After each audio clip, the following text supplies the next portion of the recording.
Arise, Queens. This is the All Queens Army, where women are provided with the tools you need to overcome your fears, face your flaws, and experience breakthroughs as you develop self-esteem so strong you emanate royalty. Now, for your host and commander of the All Queens Army, Breizy Time.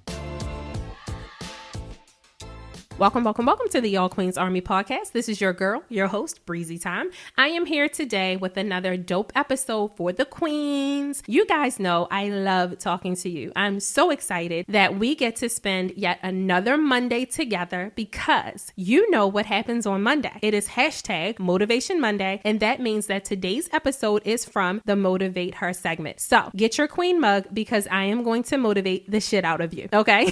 So I'm very excited as always to talk to you queens. Today, I am going to be telling you a little bit of a story. You know, it's always a story, honey. The story that we're going to talk about today is kind of what I've been going through for the past 2 weeks. It's been really, really hectic in my life for the past 2 weeks, and I'm going to share why. And I'm also going to be talking about a mistake that I made, something that I've recently learned from that I'm going to be doing differently. And here's the thing. I learned this shit like 3, 4, 5, 6, 7 years ago. But it's one thing when you actually hear something and you hear a concept or you hear a theory, and then you hear it. Like years later, not only do you hear it, but it really sinks in. Like the light bulb really goes off. And I had one of those moments this week. On top of that, I had one of my girlfriends that I went to high school with. We were texting today. We exchanged some text messages and she gave me some unsolicited advice. That is a joke between her and I because she listened to I think it was episode 2, where I said I don't like unsolicited advice, but she is a super powerful, very smart, super successful business owner, and I love her dearly. So I definitely did listen to her advice. So I'm going to be reflecting on something that she shared with me today as well. I'm always looking to grow, queens. So it's not just me always motivating all of you. Sometimes I get motivation and I get advice from other queens in the queendom as well. So of course I'm saying thank you to my boo, and I'll give her a shout out a little bit later in the episode and tell you a little bit about her and our conversation as well. So today what I'm going to be talking about is what has gone on over the past 2 weeks in my life. So I'm going to rewind a little bit just to give you queens a little bit of background so you understand this story so that it makes sense and we can kind of tie it all together and come full circle towards the end of the episode. So I've told you queens on numerous occasions, probably hundreds of times, and you're over hearing me say it, but bear with me, that I am a serial entrepreneur. I have started so many damn businesses, y'all. And the reason that I've started so many businesses and then shut them down and moved on and started the next business is because for a long time I've just been trying to find my passion, trying to find what I love, trying to figure out what it is that I truly have a passion for and what it is that I want to do. And for me, that's challenging because there's so many things that I enjoy. I am the child, the granddaughter, the niece of tailors and seamstresses. And everyone in my family is so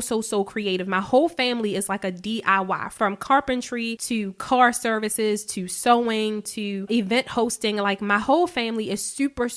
I was born into creativity. It's just in my blood. So I'm a very creative person. I love to DIY. I love DIY. Some of the queens in the army have actually found my personal page and watched some of my Instagram stories because I'm always creating something. I'm always trying something new. And that just comes from me trying to find my passion, 1. And 2, just the fact that I love to do new things and I love to create. I'm an information junkie. I love to learn how to do new things. I love to conquer new things. I love a challenge. Like I love trying to do something that I don't know how to do and then conquering it, right? Then figuring it out and doing it really well. So that's just a part of my personality. But over the course of the last 7 years, I have a drive to want to be an entrepreneur. Like I want to own my own business, but I want to work for myself. I don't want to work for anyone else. So I've started numerous businesses. The last business that I started before All Queens Army podcast was created was called Obsessed Accessories. I started that business almost 2 years ago. And that business was created out of a moment where my husband and I were going through a financial transition and there was something big that we wanted to accomplish. So my crazy ass was like, oh, I'm going to start this business and I'm going to just rack up this money and that way we can do what we need to do. Simultaneously, we had decided that my husband was going to go back to school so that in about 6 to 8 months, he was going to be able to substantially increase his salary. So we were doing both of those things at the same time. And I did hit the goal that I wanted to hit and we wound up moving into a much nicer home. But me doing that business didn't come from passion. That business came from a necessity, from a need for me working towards a goal for me, my husband, and our family and our personal lives. Now that I've started the All Queens Army platform, I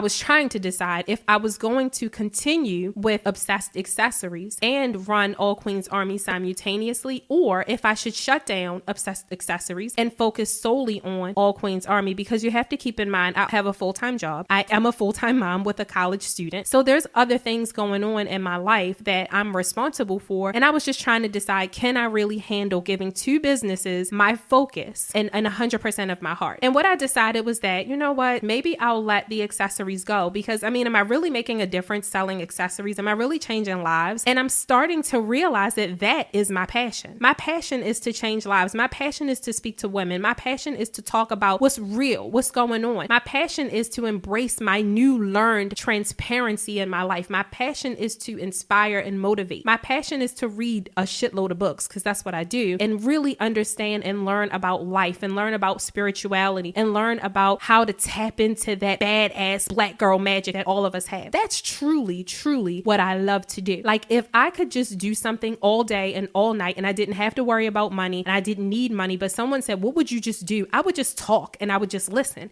I think you queens have heard me say that before, and I mean it. Like, I mean that with all of my heart. That's why I'm so passionate on the podcast. That's why I'm so passionate about the episodes. That's why I curse so much. I'm just making excuses for being able to say fuck, shit, damn, and ass, but I'm just saying I am passionate about this platform. So because I don't have that same passion about selling a necklace or about selling a pair of earrings, I decided that maybe I will slowly dissolve that. Like, I'm not going to just shut it down like I'm turning off a light switch, but maybe I'll slowly transition out of that. Like, once I run out of stock, once everything sells out, and I'll put 1000% of my focus into the All Queens Army platform and inspiring and motivating women and interviewing women and talking to women about their stories so that other queens can be inspired and really growing this platform. So when I made that decision about, I'm going to say 2.5 to 3 months ago, I started the transition of doing that. And with that, I wrote out an entire year's worth of goals that I wanted to hit for All Queens Army. I decided that I wanted to open up the All Queens Army shop on Black Friday. I don't know why I chose Black Friday. It's because I like to put too much on my plate. I like to overexert myself. I don't know what the hell is wrong with me, but this is what I do. I set really big goals for myself. I have extremely high standards of myself. So what made me think that I was going to be able to pull off setting up an entire new shop under the All Queens Army platform is beyond me. Okay. But I put it on paper. I made the commitment. And so I started working towards it a couple months ago. So 2 weeks ago, it's crunch time. Like, I have 2 weeks left to get everything in order, to get everything set up. And what I realized is, because I caught a cold, if you guys listened to last week's episode, you would hear when I was sick, I had a cold last week, and I caught a cold in like the fourth quarter, right? Fourth quarter of me hitting the goal that I'd set for myself. Here you go. Worst case scenario. Now I've come up with a cold and I have so much to do. And it was in that moment that I had to sit back and reflect a little bit, because I did have to take a day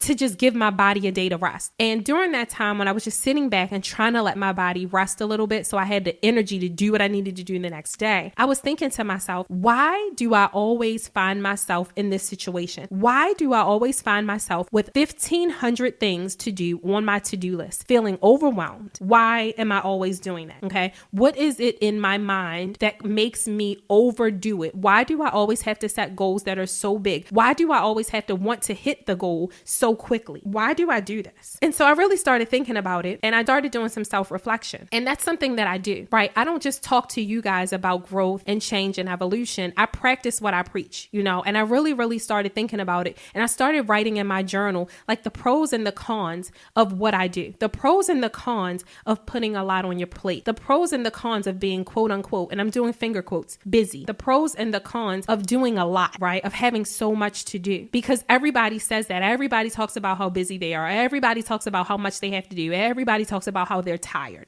Everyone talks about how they're overexerted. Everyone's saying they're overwhelmed, right? And that's how I felt. That day, I felt overwhelmed because physically I was sick and I couldn't do all of the things that I knew I needed to do. So it was just creating such an overwhelming feeling in my mind, because all I kept focusing on is, oh my gosh, I have to do this.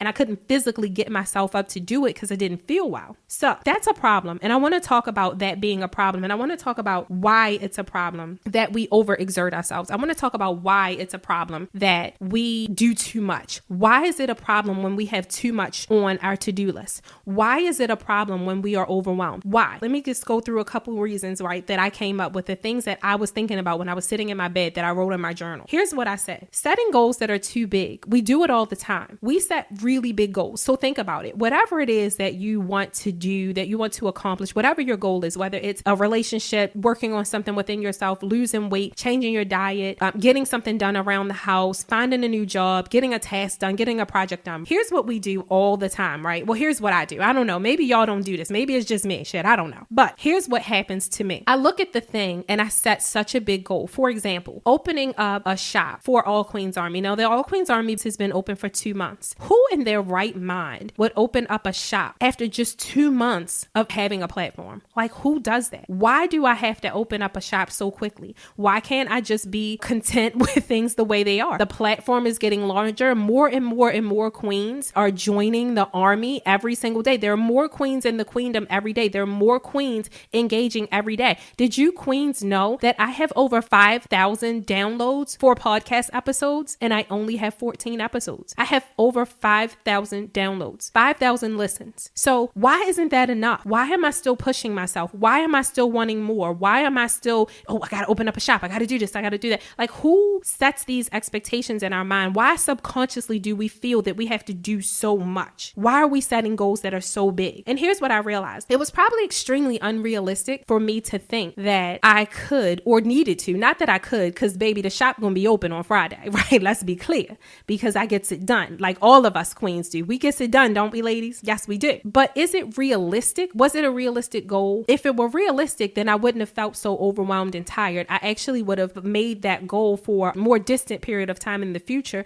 so that I wasn't so overwhelmed trying to get that done. So what it does is it creates feelings of failure, because every day for the past 2 weeks, when I didn't get done everything that was on my to-do list, I went to sleep feeling like I failed. I went to sleep beating myself up. I went to sleep feeling like, darn, I didn't do this, or this. You go to sleep now, damn it, I done did 15 things on that to-do list and it was 5 of them I missed, and I'm gonna focus on the 5. Remember, we talked about that on another episode too. I focus on the 5 things that I didn't do, and you beat yourself up and you guilt yourself and you feel bad, and that creates negative energy. That creates negative feelings. That creates a feeling of I didn't do enough. So that kind of, to me, it's like a self-fulfilling prophecy. I didn't do enough. I didn't do enough. I didn't do enough. And then the next day you try to load up even more shit on your plate because you're trying to compensate for what you didn't do the day before. The second thing, which I just touched on, is wanting results in a short period of time. What I've learned is that we live in this microwave society. We expect everything to happen quick. We expect to pop a hot pocket in the microwave. Like, I'm hungry, and literally in 3 minutes I have something that's edible that I can eat and slightly enjoy. We expect everything to happen so fast. We want everything today. We want everything right now. As soon as we feel the desire to have it, we want it now. And that's not normal. That's not even realistic. So everything that you want is what creates the journey. Like, when you want something, when you have an idea of something, you want a new car, you want a new house, you want a baby, you want a new job, you want a new career, you want a business,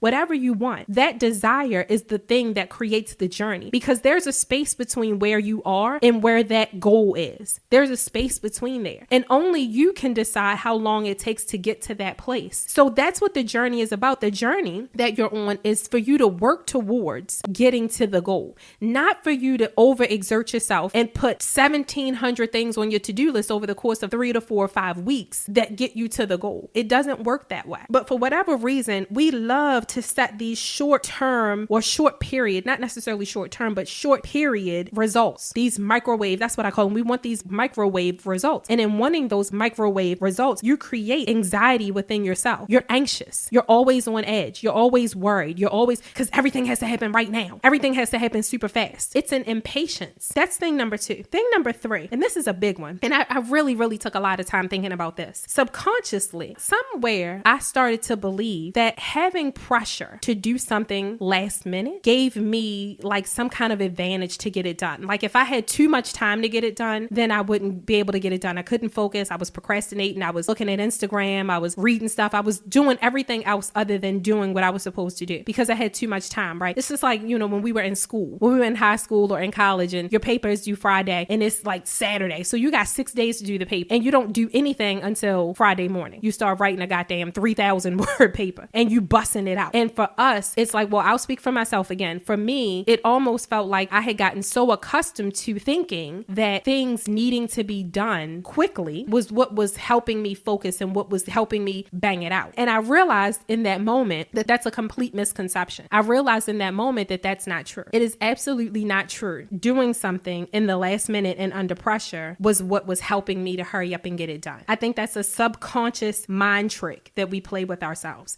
because here's the feelings that doing things at the last minute create. One, you're allowing yourself to be a procrastinator because you allow yourself to wait until the last minute to get something done. It's also sort of like avoiding. You're avoiding things. You're avoiding doing something that you say is important to you, or you're avoiding doing something that you say is going to help you get to where you're trying to go. Keep in mind, queens, none of these emotions that I'm talking about are positive, right? All of these emotions are negative. Who wants to live and do things with negative energy and negative emotion? It also creates rushing. So you have more mistakes, or you overlook a lot of things because you're rushing. You're not taking your time, and your quality of your work is lacking. It's all lack of planning. So those are all of the things that I came up with when I was sitting in the bed sick and thinking to myself, now I'm sick. How the hell am I going to get all of this stuff done? It would have been a challenge to get it done if I wasn't sick. But now add sick to the equation, and this is really, really going to be a challenge. So in that moment, I learned something. One, that I have to stop making these big short-term goals, that I really, really need to work on stretching things out. So here's some of the things that I came up with to resolve this problem, to prevent myself from feeling overwhelmed. And here's some of the things that I came up with. Number one, to set realistic goals. Now, I struggle with the word realistic. I really do. Because to me, there's no such thing as realistic. Realistic is whatever you believe is realistic. And that's always how I felt about the word realistic. So I had to really, really think about that when I wrote that down, that I need to set more realistic goals for myself so that I'm not overwhelming myself. But because I struggled with the word realistic, let me kind of rephrase it and tell you what I came up with for that word. Realistic to me means that I am actually taking a step every day toward the goal. So if I took 2 baby steps every day towards my goal, how long would it take me to get there? Like, stop making the decision on when I'm going to hit the goal, or like how realistic the goal is. Like, stop making that decision based on what I want and start making the decision on whether the goal is realistic or not based on how much time I know I have in a day. You know, how much time I know I can commit to it. Because let's be clear, I know that I have a 9-to-5 job. So really the time that I have Monday through Friday is maybe from like 5 o'clock to like 9:30, because I do have to sleep at some point. I do have to make dinner for my family at some point. I do at least have to have relationships with my parents and all of that kind of stuff, right? So you have other obligations outside of the goal, and you have to be realistic with yourself about how much time can you really commit to it. So that was the first thing, is setting the realistic goal.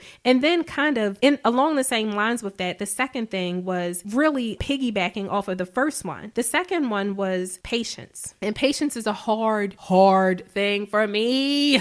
Queens, is it just me? Like, oh my gosh, I struggle so much with patience. I probably am the most impatient person I've ever met. I mean, there's some people more impatient than me. Like, I have a couple friends who are less patient than me, and my mom is like super impatient. But patience is a virtue. And if we don't learn patience, we really, really block a lot of our own blessings not being patient. Patience with yourself is the most important thing, because what I realized is all of the things that I was writing down when I was writing in my journal that day, all of the things that I was creating, all of the anxieties and the procrastinations and the feelings of failure and the lack of planning and the rushing and the preventing myself from doing quality work, all of that was because I'm impatient. Everything that I did, putting too much on my plate, which makes me feel overwhelmed, wanting results in a short period of time, like that microwave mentality, pushing everything to the last minute and then cranking it all out at one time. All of those bad habits that I have came from me just being impatient, from me wanting everything today when I want it right now. Because I actually had to Google patience, and then I found a little book about patience, and I'll share that. If you guys look in the little notes from the episode, I'll actually put it in the notes of what book I read about that. What I really realized is that you have to learn how to be okay with where you are, which is gratitude. You have to have gratitude, because the lack of gratitude is what creates impatience. When you're not okay with where things are today, it's not to say that you can't aspire to get to a different place, but you also have to be grateful and thankful and humbled by where you are. Like, be happy for where you are. You're so focused on where you want to be that you want to be there today. Well, if you find contentment in where you are and you appreciate all that you've already done and you appreciate the journey and where it's gotten you thus far, it teaches you a little bit of patience. Okay. And if you have patience because you have and you practice gratitude, you won't overwhelm yourself and put 7,000 things on your to-do list. You won't create unrealistic goals and say, let me start a business tomorrow and make $1 million in 8 months. It's not that serious. You don't really need to do that. So that's what I learned. That's the second part of what I learned. And I said patience kind of ties into realistic goals because it does, because we create unrealistic goals. We create goals that are too big because we're impatient. So that's number 2. Here's number 3. Stop psyching yourself out. That's actually what I wrote. Now, this is the first time, y'all, that I've ever written anything. And it's not because I wrote this out for the episode, because I told y'all I bring everything I say, it comes off the dome. This actually came from my journal from that day when I was just sitting back and reflecting on how the hell did I get myself here? What I said to myself was, stop psyching yourself out. You do not work better under pressure. That's what I wrote. You don't work better under pressure. Stop thinking that when you wait until the last minute, or if you give yourself a short time to get something done, that the fact that you know you have to get it done, oh yeah, then you'll get it done. Then you'll be great at it. Then you'll write the shit out that paper. No, that's not true. And it's a very unhealthy way to motivate yourself to get something done. You have to have more self-discipline than trying to psych yourself out. In other words, make a plan, because when you plan to do something, you plan it ahead of time. Now you're making the decision to do it. You're not doing it out of fear. You're not doing it because, oh shit, I gotta hurry up and do it tomorrow. You're doing it because you chose to do it, because you made a plan to do it, because you stuck to your plan to do it, because every day you took the little teeny baby steps to get you to the big step. And you did that consciously because you want to. And see, when you do things with that good energy, the purposeful energy, when you do it that way, that's when the blessing comes, because you're doing it with good energy. You're fusing it with positivity. When you do it out of fear, when you do it because you're rushing, when you do it because you're kind of forcing yourself, when you do it because you're psyching yourself out, hell, you're manipulating your damn self. Come on, we have to do better than I have to do better than that. Okay.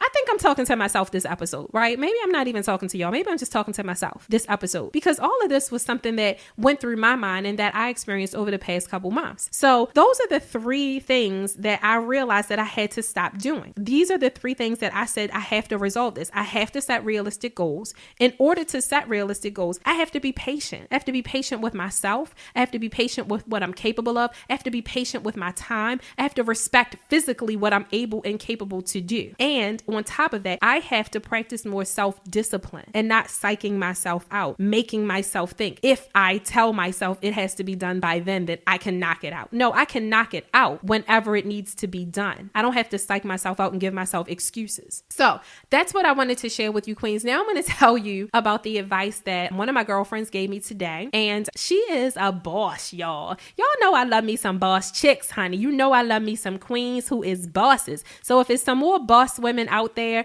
please, queens, email me so I can talk about how boss y'all are. I'm gonna give y'all my email at the end of the episode. But this particular boss is a young lady that I have known since high school, and she owns a business. I am going to tag her business in the comments here. She gave me some advice today, kind of like said in a nice way, like, girl, you all over the place.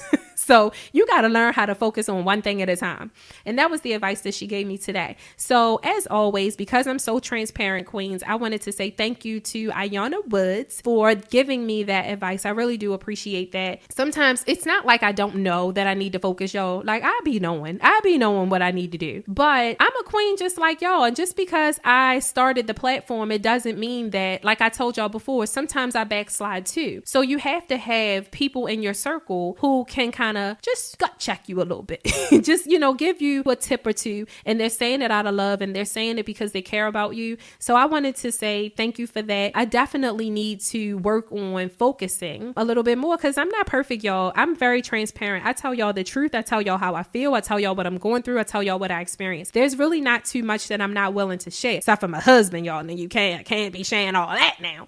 But as far as my personal journey, there's nothing that I'm not willing to share. There's nothing nothing that I'm not willing to talk about, because I feel like, one, transparency is power. I told you guys that I learned that from my husband because I used to be very, very closed. Now I'm open to sharing so much of myself. And what that does is it leaves a lot for people to see. So people are able to see my mistakes. People are able to see me hopping from one business to another. People are able to criticize a lot of different things that I do. And I'm okay with that now, y'all. It's freeing. I'm okay with it. Criticize me. Say whatever you want. Give me whatever feedback you think you want me to have. Sometimes I might not listen. I already told y'all I don't take everybody's advice. But I'm completely open to sharing all of my ups and downs, all of my highs and lows. If I'm successful, I'll share that. If I fail, I'll share that. If I made a bad decision, I'll share that, just like I did today. But at the end of the day, what I am committed to 1000% is sharing the stories, mainly my own, because I can't tell anybody else's story, but sharing the stories of queens who are open to talking about all of the highs and lows,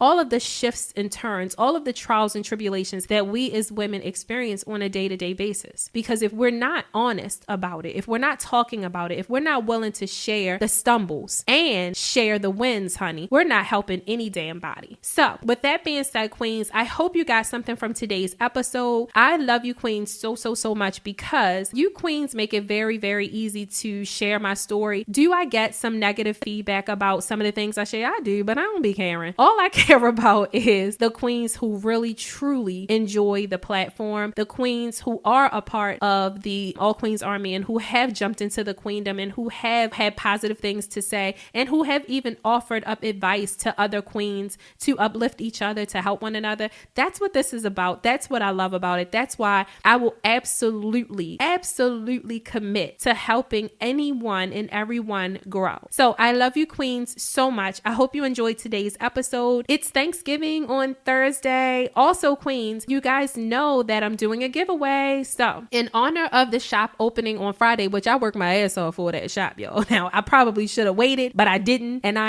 listen, I put my all into it and it's ready. So I'm doing a giveaway. So check out the Instagram page or the Facebook page at All Queens Army just to hear how you can be a part of the giveaway so you can enter to win and see what I'm giving away. So anyway, queens, I'm done talking. I love you. I hope you have a wonderful, wonderful day. And as always, make sure you follow us at All Queens Army on Instagram or on Facebook. And if you want to reach out to me, if you have a question, you want to be a part of the show, you want to know more about the All Queens Army, you can always email me at breezy@allqueensarmy.com. That is BREIZY at allqueensarmy.com. I love you, queens. I hope you have a wonderful day. Bye.